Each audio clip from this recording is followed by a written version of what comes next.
Greetings, my name is Liz Bowen.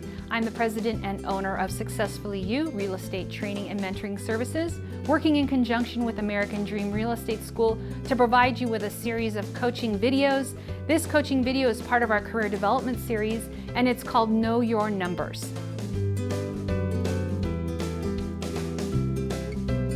So to get started, I really want to talk about the importance of knowing your numbers.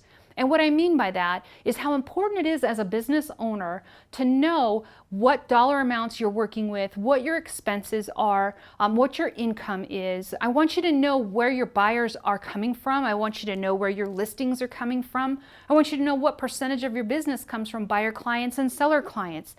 Really having an understanding of the numbers associated with your business will provide you with great insight into what kind of decisions you want to make moving forward. Now, I completely understand that a lot of folks are not numbers people, right? We get into real estate because we love people and we're in sales, right? We love to talk. Maybe we just love to look at the pretty houses. But if we want to be successful entrepreneurs, we have to know what our numbers are. So let's talk about that for a second. It's all a numbers game, right? Understanding your numbers and really knowing what it is that you're accomplishing and where your money's going is going to be pivotal in making sure that you're a successful entrepreneur. In addition, I want you to be able to define your goals and then track your progress against those goals. I want you to be able to define a budget and then measure your expenses against your budget. It's one thing to have a budget, which is great, but it's another thing completely to know if you are outside of your budget. Have I spent too much money this year? Can I not make this expenditure because it would put me over my budget? I tell you, there's a lot of power in knowing what that number is and how close you are to it. All right. Additionally, implementing marketing strategies is one thing, but determining their effectiveness by knowing what your return on investment is extremely powerful. Lastly, I think it's really important for you to be able to track your conversion ratios. Out of how many calls do I get X number of leads? Out of how many leads do I get clients? Out of how many clients do I get closings, right? So those conversion ratios are really important because they'll help you with forecasting. All right. So let's take a look at this, and I'd like to start with expense tracking. Now, many of us do this because obviously we are responsible for providing data to our tax accountants, our CPAs, and so we have to know what our expenses are. But it's really important for us to take a look back at the end of the year at our expenses, not just because we need to give this data to our tax folks, but because we want to make better business decisions after analyzing these numbers. Okay? So what is it that we need to be tracking? What do we need to know?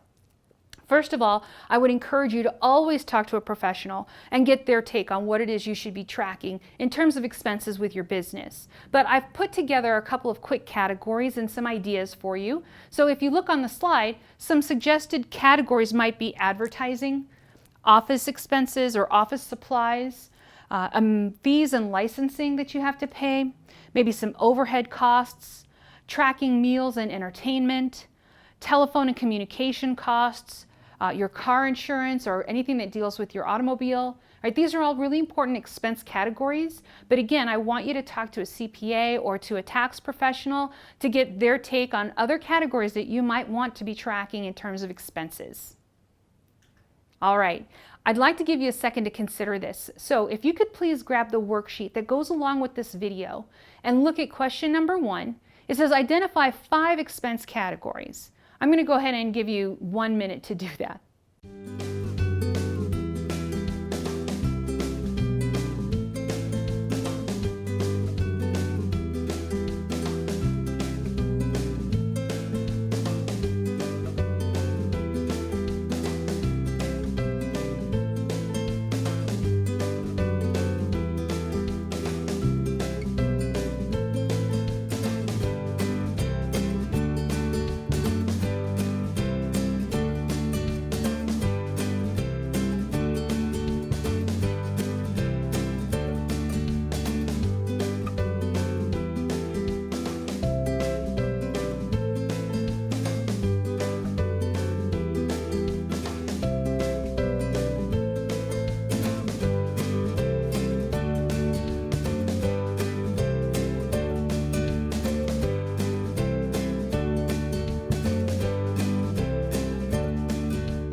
All right, so we've talked about expenses.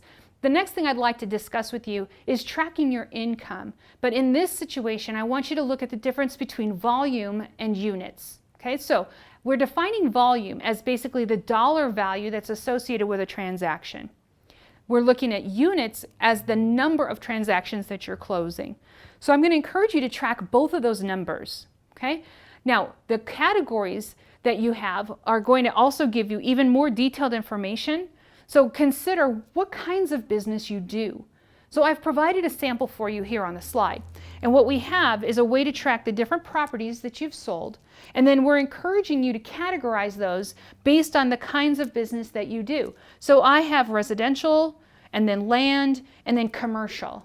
Right? But consider how you might want to categorize the different business transactions that you do and make any changes that would be appropriate. We're just requesting or recommending that you go ahead and track what you've done in terms of closed volume and units so you can get an idea for your total volume and your total units as well as your averages. All right, the next thing I'm going to encourage you to look at is listings versus buyers in terms of, again, revenue or income. It's really helpful to know what percentage of your business is coming from buyer clients versus what percentage of your business is coming from listing clients or seller clients, because you can make some really strategic marketing decisions once you have a good feel for where your money's coming from. So again, we're encouraging you to consider a spreadsheet maybe where you're tracking this information and you're looking at the closed business that you have and whether those closings were listing clients or buyer clients, and then an opportunity for you to track totals, then what percentage of your business was in either category, and then the total number of units. Okay? Again, really helpful to make some strategic marketing decisions when you discover that in 2015, 75% of your business came from listings, 25% of your business came from buyers. So, well, if that's the case and I want to continue that trend, then how does that impact the marketing decisions that I make? All right, so when we look at marketing decisions, I think it's really important for us to consider what categories we would say our clients are coming from. So how am I getting that lead? What marketing efforts am I making that are getting that customer to me, particularly closed transactions? So I'm going to encourage you to come up with the different categories that are associated with where your business comes from. Okay, so I've got a sample for you here. Again, we've got a sample spreadsheet. We're going to encourage you to track what percentage of your business comes from Craigslist advertising, from working with your sphere of influence. Maybe these were referrals that came from your sphere, or these were people that are past clients, family or friends who have reached out to you and you've closed transactions with. Maybe an incoming referral from another business partner, and then potentially people who call on yard signs or open houses. Right, so I think, again, really important for you to consider, where is my business coming from? Because if I'm spending a lot of money working on, let's say, doing some marketing in a particular category, then, and that category is not giving me a return on investment, then I may not want to continue to invest. So I'll give you an example. Let's say that you're investing heavily with Zillow, and you're spending a lot of money marketing through Zillow in attempts to get clients. Well, if you're tracking the number of closings you have based on that as a marketing category, Zillow, and you notice that, goodness, I only had 2 closings from leads that came from Zillow, well, what was my return on investment then? Did it even cover my expenses for the year? Do I want to continue putting money in that marketing if it's not providing me with the right return? So that's why, again, I encourage you to consider, what are the different marketing categories? Where does my business come from? And then track the revenue that you're generating through each one of those categories to determine if you should be spending more or less money working those categories. All right, so here's another exercise I'd like you to do. Please go ahead and grab your worksheet, and let's take a look at question number 2. Go ahead and list 5 of the most common ways you receive leads that convert to closed business. I'm going to give you 1 minute to do that.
The next number that I'd like you to take a look at, or the next thing I'd like you to analyze really, is to understand, when are you the busiest? When are you closing the most transactions? So I would encourage you to go ahead and track your closings by quarter.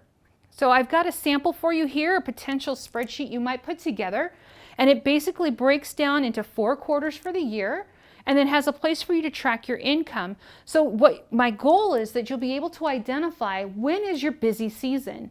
Now, you might assume that your busy season is going to be in the summertime, but you may actually find that's not the case. Now, I also want you to consider, why is this information important? So I'm going to give you an opportunity to look at that. If you could again grab your worksheet. Question number 3 says, what are 2 reasons why you want to know when you do the most business during the year? I'm going to go ahead and give you 2 minutes to consider why this is important information to track.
All right, let's take a look at goal setting and tracking. In previous videos, we've talked about the importance of setting business goals. What I'd like you to do here is to consider the importance of not only identifying goals, but tracking against your goals. So I've come up with a spreadsheet idea for you that I'd like to share. What we have here on this tracker is an opportunity for you to put in your goals for, say, number of units closed, or total number of gross sales, and then also an opportunity for you to track your actual versus your goal. How close are you to meeting your goals? So again, if I've got my goals set up here, and then I have another line that says, well, that's actually tracking what I've closed, then I can see, well, what percent am I of goal? Now, this is going to be really important to keeping you on track in your business. If you've set specific goals, like I want to close 5 buyers and 5 sellers this year, I can come back to this particular spreadsheet and then I can see, well, how close am I to meeting my goals? And if I'm off in one category, what actions am I going to take to make sure that I reach my goals? Right? So it's important for me to understand, how is my actual versus my goal, and what kind of changes might I need to make in my business practices to make sure I stay on track and I accomplish my goals. All right. What's really important here is that you track your activities. And this is something that is kind of like the paperwork side of the business. And I know, again, it's not a lot of folks' strong suit, but it's time well spent, right? We talk about spending time on your business, working in the paperwork side of things, or just tracking your activities can be very, very important information for you. So I'm going to recommend that you consider having a spreadsheet that basically says, this is the business that I've done, or these are the leads that I'm working. Now, you might have a really great program that helps you with this, and I think that's wonderful. But for folks who don't have a real estate specific CRM software or ability to track this data, a standard spreadsheet will do just fine. I'm going to recommend some specific things that you might want to track. And really what I'm talking about here are some dates, right? So if I can put in when I made the contact, and then when I got my appointment, when our contract was signed, when we went under contract and when we closed, what that allows me to do is to look at my conversion ratios, okay? If I actually never got my client under contract, then I'm going to see that there's an opportunity here for me to improve my skills to getting clients under contract, right? So really what I'm doing is I'm looking at conversion ratios and I'm looking for areas of opportunity here. All right. I also want you to consider, again, the importance of conversion ratios because they're going to help you with goal setting as well as with understanding what tactical steps you need to take to make sure that you reach your goals. So here's one way that you can track your conversion ratios. And what we've done is just put together, again, a sample kind of spreadsheet that says, how many listings did I sell? How many listings did I take? How many listing appointments did I make? How many listing contacts did I make? And then maybe track some percentages when we look at, well, okay, how many appointments did I get from contacts? And what's my conversion ratio there? Right? So how many appointments did I take? How many appointments that I took actually turned into sold transactions, right? So again, I'm just looking at how are my skills in terms of moving clients through the process of from lead to closing. And are there any areas of opportunity for me where I need to improve my skill sets? Okay, I'd like you to go ahead and grab your worksheet and take some time considering the importance of tracking conversion ratios. So question number 4 says, describe the importance of tracking your conversion ratios. I've given you some really great suggestions, but I'd like you to go ahead and take 2 minutes and jot down some ideas of your own.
All right, I think it's really important for us to know what it is that we're trying to accomplish and what kind of goals we have, particularly around income. How much money do I want to make in a year?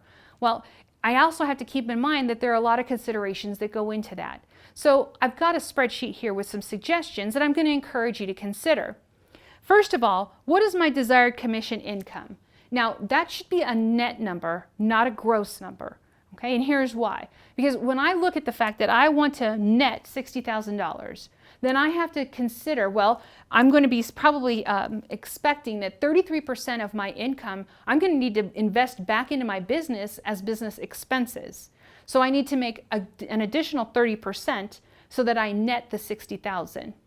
Also, I'm going to be paying taxes. So based on your tax bracket, you're going to want to make sure you buffer in how much money you'll be paying in taxes. Okay? So in this situation, if I want to net 60,000, understanding these two things, that means my gross commission sales, my gross commission income needs to be $96,600 to end up with $60,000 at the end of the year. That being said, I also am taking into consideration, well, what is my average commission per closing so I can determine how many closings I need to accomplish my goal. All right, so now that I know that I need 16.1 closings to accomplish my goals, how am I going to get there? So I'm going to encourage you to track some of these things and to really take a look at what it's going to take for me tactically to end up at 16 closings at the end of the year. So I've got some ideas and some suggestions here, but understand that if you don't know what your conversion ratios are, it might be difficult for you to get here. That doesn't mean that you can't make some general assumptions, and then as you gather more data about you specifically, you can again make some adjustments in coming years. So forecasting is great, and the more data you collect about how you're performing, the better you can make more accurate forecasts and understand exactly what it's going to take for you to reach your goals. Let's take a look at one sample spreadsheet that you might want to consider to track this information. Here we're saying that we need 10 listings and 10 buyers to meet our goals, right? So the reason this is important, gosh, Liz, that's 20 units instead of 16.1. Why is there a discrepancy? Well, I want you to keep in mind that just because you get a listing doesn't mean it's going to close, right? So we want to buffer in the fact that maybe there's only a 75% chance that every listing is going to end up in a closed transaction. Same with our buyers. We might work with 10 buyers, but only close 7.5 of those buyers. So we want to build in a bit of a buffer, and that's why we're looking at 20 units instead of 16, okay? So if I need 10 units, 10 listings, hoping that I'm going to close 75% of those, how am I going to get there? Well, we've got some assumptions and some data in here to kind of get us moving forward. First is, it says listing appointments needed per signed listing contract is 3. So for every 3 appointments, I'll get 1 listing contract signed. Well, that means that I need to go on 30 listing appointments to get to 10 listings. Next, well, how many contacts do I need to get to an appointment? We're going to make a guesstimate that for people that are not part of my sphere of influence, right? So these would be more cold people, that I might take 50 contacts for me to get 30 appointments, okay? Also, well, how am I going to get to 50 contacts?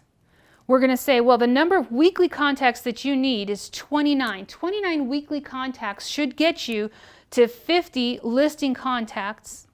And from 50 listing contacts, we should be able to get to 30 appointments. From 30 appointments, we should be able to get to 10 listings. So now, if I break it down into daily work, every day, right, in a 5-day work week, I need to be making 6 contacts. Guys, this is really valuable information, don't you agree? Now I know that if today I don't make 6 listing contacts, then tomorrow I better make however many I need, 6 plus whatever I didn't get to today to keep to my goal, okay? I think this is really powerful because on a daily basis, I can hold myself accountable to what it's going to take for me to see the success that I'm envisioning for my business. We have very similar numbers down here for buyers with the same kinds of things, right? What are my conversion ratios? What's it going to take on a daily basis for me to have the kinds of results that I'm looking for in my business? At this point, I'd like you to go and grab that worksheet one more time. I'd like you to take a look at question number 5. And question 5 says, complete the annual transaction goal tracker exercise. So this is a really great exercise. And basically what it does is it gives you a blank hard copy tracker where you can start building out what your transaction goals are. I'd like to give you 5 minutes to start working on this tracker.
All right, we've covered some really important information together, and I know some of it's been kind of tough, right? Numbers aren't everybody's game, but it's all about the numbers. So spending the right amount of time to understand and know your numbers will pay dividends for you in the future.